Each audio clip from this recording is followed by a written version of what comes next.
જામનગર કે જ્યાં lift repairing સમયે અકસ્માતમાં યુવકનું મોત થઈ ગયું। પંચેશ્વર ટાવર નજીક ઇન્દ્રપ્રસ્થ કોમ્પ્લેક્સમાં ઘટના બની। લિફ્ટ રિપેરિંગ સમયે અકસ્માત થયો, જેના કારણે યુવક મોતને ભેટ્યો છે।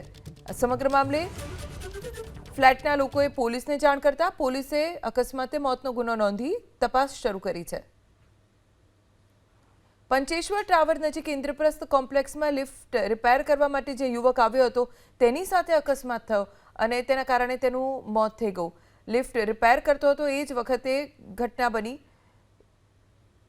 વધુ જાણકારી અમારા સંવાદદાતા રવિ બુદ્ધદેવ પાસેથી પ્રાપ્ત કરીશું। રવિ, યુવક સાથે શું થયું, શું અકસ્માતની ઘટના બની જેના કારણે તેનું મોત થઈ ગયું?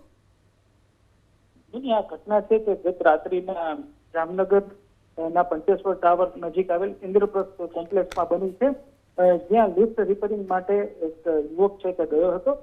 લિફ્ટ રિપેરિંગ દરમિયાન કોઈ અકસ્માત છે તે સર્જાયો અને સર્જાયેલ અકસ્માતમાં યુવક ઇજાગ્રસ્ત થતા તેને સારવાર માટે હોસ્પિટલ ખાતે ખસેડવામાં આવ્યો હતો, પરંતુ સારવાર દરમિયાન તેનું મોત નીપજ્યાનું જાહેર થયું છે। સમગ્ર મામલે છે તે તપાસ હાથ ધરવામાં આવી રહી છે। રવિ, આભાર જાણકારી આપવા માટે।